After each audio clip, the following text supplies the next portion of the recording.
নমস্কার, আমি জ্যোতিশ্রী তপন। আজকে আমি আপনাদের বাড়ির বাস্তু সম্বন্ধে কিছু বলবো এবং বাড়িতে কি কি জন্তু প্রবেশ করলে ভালো এবং কি কি খারাপ, কোনগুলো প্রবেশ করতে দেওয়া যায় না, কোন জন্তু, সেগুলো বিষয়ে কিছু বলবো। প্রথমে বলি আমি,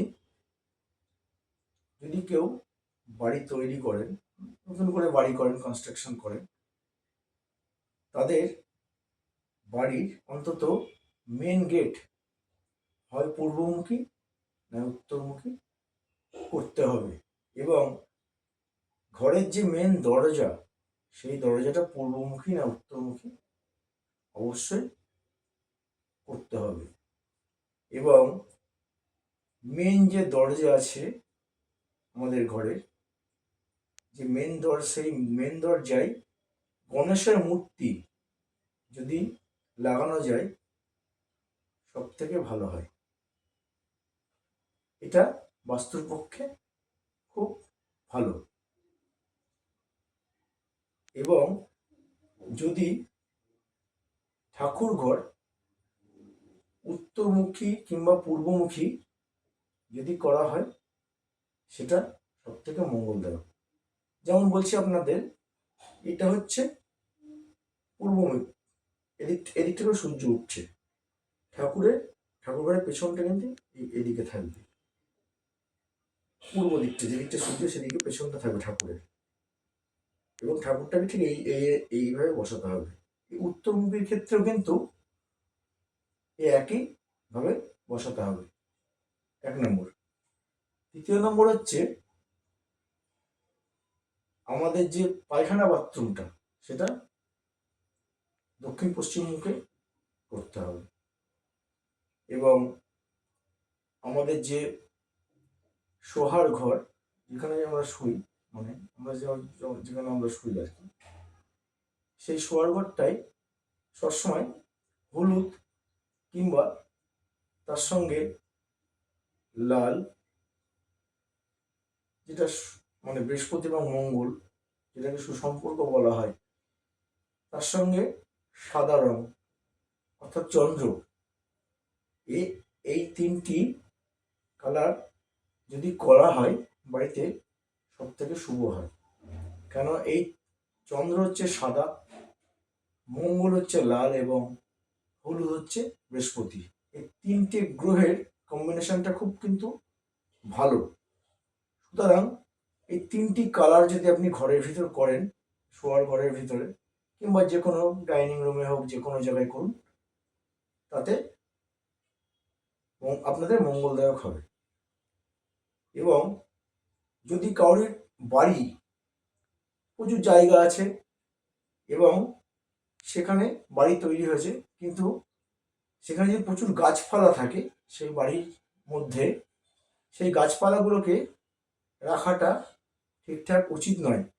প্রচুর পরিমাণে গাছ আছে, যেমন নারকেল গাছ আছে, আপনার সুপুরি গাছ আছে, আম গাছ আছে, জাম গাছ আছে, বিভিন্ন রকমের যেসব গাছগুলো আছে, সেগুলো কিন্তু যতটা পারবেন রাখবেন কম।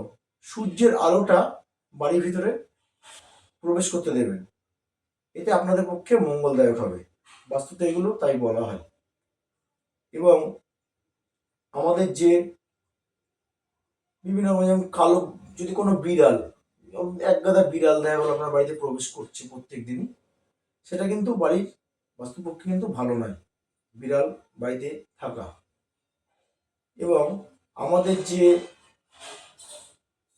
গাছপালাগুলোর মধ্যে যেগুলো আছে, যেমন জবা গাছ, বেল গাছ, এসবগুলো বাড়িতে রাখা উচিত নয়। এসব গাছগুলো, এগুলোকে যতটা পারবেন বাড়িতে রাখবেন না, কেটে দেবেন। এবং যে আমাদের বিভিন্ন রকমের কাঁটা জাতীয় গাছ, ক্যাকটাস থেকে বিভিন্ন রকমের যে কাঁটা জাতীয় গাছগুলো, সেগুলো কিন্তু বাড়িতে রাখবেন না, এটা বাস্তুর পক্ষে কিন্তু মঙ্গলদায়ক নয়। সুতরাং আরও যে দিকগুলো আছে, যেমন হচ্ছে, যদি কেউ খেতে বসেন, তারপরে আগেকার দিনের অনেকে রীতি রিবাজ এখনো মেনে চলে, এখনকার দিনে অনেক মানুষ মানে রীতি রিবাজ আগেকার দিনের রীতি রিবাজ মেনে চলে। যেমন ধরুন কেউ নিচে বসে খাওয়া দাওয়া করছেন আসন পেতে, সে শান হোক কিংবা মাটি ইয়ে হোক, আসন পেতে খাওয়া দাওয়া করে, অনেকেই করে। সুতরাং খাওয়া দাওয়ার পরে দেখা যায় ওই আসনটা কিন্তু অনেকে তোলে না, কিন্তু এই আসনটা খাওয়া দাওয়ার পর সঙ্গে সঙ্গে তুলে দেবেন, এতে আপনাদের পক্ষে মঙ্গল হবে। আসন পেতে রাখাটা কিন্তু খুব খারাপ। সুতরাং আপনাদের এই জিনিসগুলোকে সবসময় মেনে চলতে হবে। এইগুলো যদি আপনারা ঠিকঠাক করে মেনে চলেন তাহলে আপনাদের পক্ষে মঙ্গলদায়ক হবে।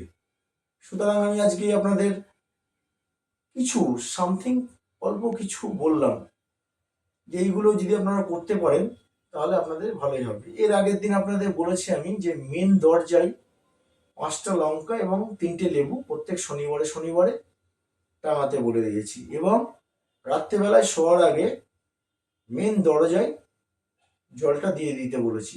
এগুলো কিন্তু বাস্তুর মধ্যেই পড়ে, এগুলো করতে পারলে আপনাদের মঙ্গলই হবে। সুতরাং আমি আজকে সংক্ষেপে আপনাদের কিছু বললাম, কিছু জিনিসগুলো বললাম বাড়িতে এগুলো করা, এবং কোন কোন জায়গায় ঠাকুর ঘর করতে হবে এবং শোয়ার ঘরে কি কি রং করতে হবে এগুলো আপনাদের বললাম। বেশি কিছু বলার সময় আমার নেই, সুতরাং আজকে আমি আপনাদের এই পর্যন্তই বললাম। যদি ভিডিওটি আপনাদের ভালো লেগে থাকে তাহলে আপনারা আমার পাশে থাকবেন এবং সাবস্ক্রাইবটা করবেন যদি ভালো লেগে থাকে আপনাদের। তার সঙ্গে লাইক কমেন্ট এবং শেয়ারটা করবেন। যদি কিছু বলার থাকে আমার কমেন্ট বক্সে আপনারা বলবেন। আজকের মতো এই পর্যন্ত, নমস্কার।